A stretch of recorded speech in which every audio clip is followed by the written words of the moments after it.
Daisy Jones and the Six, written by Taylor Jenkins Reid, is a coming-of-age novel that'll take you straight into the world of 70s rock, telling you the story of the biggest band of the decade, how they found each other, how they rose to fame, and unfortunately, how they gave it all up and went their separate ways. In this video, I'm going to be giving you my honest review of the book, Daisy Jones and the Six, while trying to keep things as spoiler-free as possible to help you decide whether or not you should go ahead and read the book too. For those of you that don't know, Daisy Jones is actually being made into a limited series for Amazon Prime with 10 documentary-style episodes with the band members being interviewed. The book has actually also won the Goodreads Choice Award in 2019, so it's safe to say that a whole lot of people know about it by now. So what makes Daisy Jones and the Six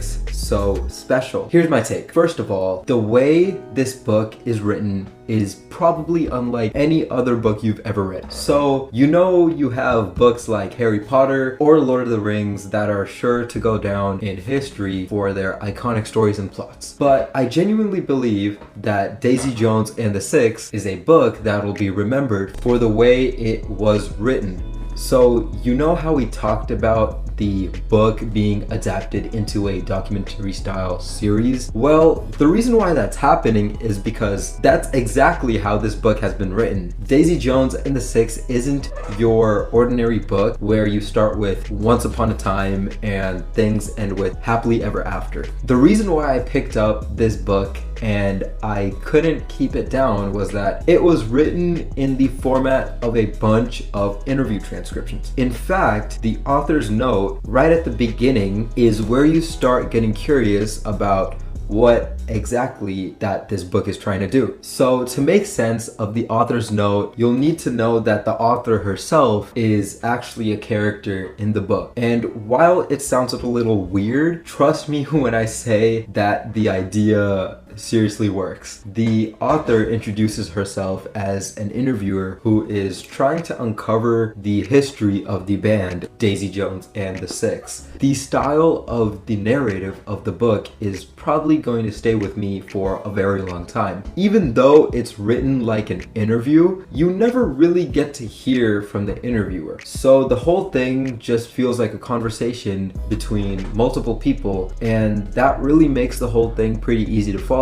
because it's almost like you yourself are the interviewer who's watching all of these crazy situations play out right in front of your eyes. Even for those of you who find trouble focusing while reading, the pacing and the dialogue and the writing of this book are sure to keep you hooked, because personally I found it really hard to keep this book down. And because it's written this way, what happens is that you get to hear about one particular incident in the story from different people. So at all times, you're getting a look at a bunch of different perspectives because the author is taking you from one interview to the next without any breaks. And this keeps things really interesting because it feels like you're watching some sort of mystery documentary where one person says one thing and another person says something else. So the question of who do you believe? That's what really made this book worth the read for me. The fact that I was never really sure of whether what I was reading was true or not, or which version of the truth I wanted to believe. So this way you're a very active reader of the book. Till the end, you keep trying to solve all these little mysteries and piece together as they unravel one by one. As far as the plot goes, it flows perfectly,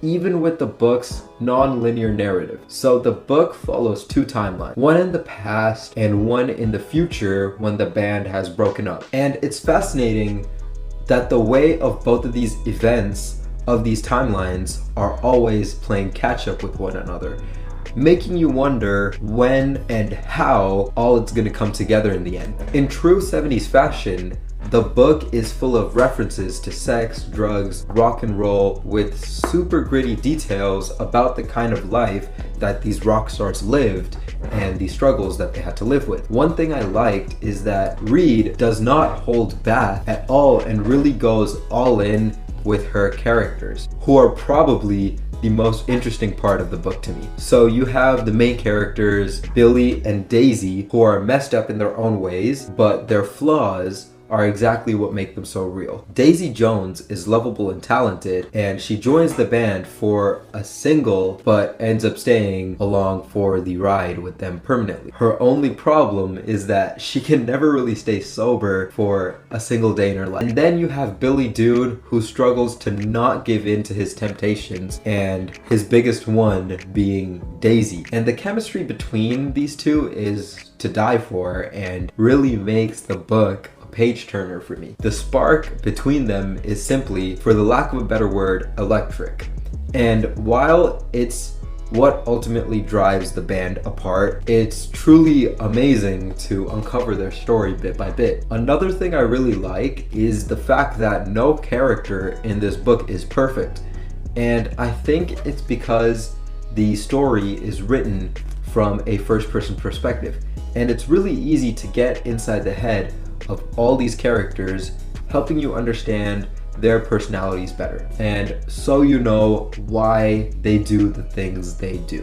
They all have their own good and bad sides, but this is what creates all the conflict in the story, making it hard for you to really pick any sides. You find yourself invested in every character and every point of view. So while Billy and Daisy, with their drug and alcohol addiction and almost frenemy-like band dynamics, are definitely interesting to watch, other bandmates like Eddie, Pete, and Camilla also have their own stories to tell. I especially loved the storyline that followed Graham's and Karen's entire romance. And for example, one of my favorite scenes in the book is when Graham recalls how Karen and he got together after a simple phone call. But it's all of these plots that keep coming together and intertwining with one another, creating the larger picture of the story. So while you're jumping between all these different voices, the story ultimately does come back together, which made the reading experience more immersive to me. In fact, it's so immersive that I actually had to do a double take and Google whether Daisy Jones and the Six was actually a band in the 1970s, and well, let's just say I was really disappointed to find out that it was actually fiction. And what's interesting though is the fact that the author has mentioned she took a lot of inspiration from Fleetwood Mac, where a real-life romance bloomed between two band members, just like Billy and Daisy. Reed, the author, sort of wanted to take that idea and show how blurry the lines can get when you mix work and play together, and I believe she has been able to do this with the book to a pretty great extent. In fact, Reed actually wrote down the full lyrics for all the songs that she has talked about in the book and included them at the end, which is a nice little finishing touch to the whole thing. Overall, Daisy Jones and the Six is a book that packs a punch. It's gritty, it's emotional, it's heartfelt, and it shows you how things don't always work out the way we wanted them to. The writing is nearly flawless, and like I said, I almost kept forgetting that the people I'm reading about aren't real. All the loose ends are neatly tied up in the climax. And at the end of the day, this book was most definitely, with its themes of love, heartbreak, and passion, and of course the bonds that we form with people throughout our lives and how they shape us into the people we want to become. So if you're looking for a book that will give you all the feels while also being relatively easy of a read, Daisy Jones and the Six definitely needs to be at the top of your TBR. That's a wrap for this book review. If you've enjoyed watching it, make sure to give this video a big thumbs up, and don't forget to subscribe to the Sense Fiction channel for more. Thank you for watching.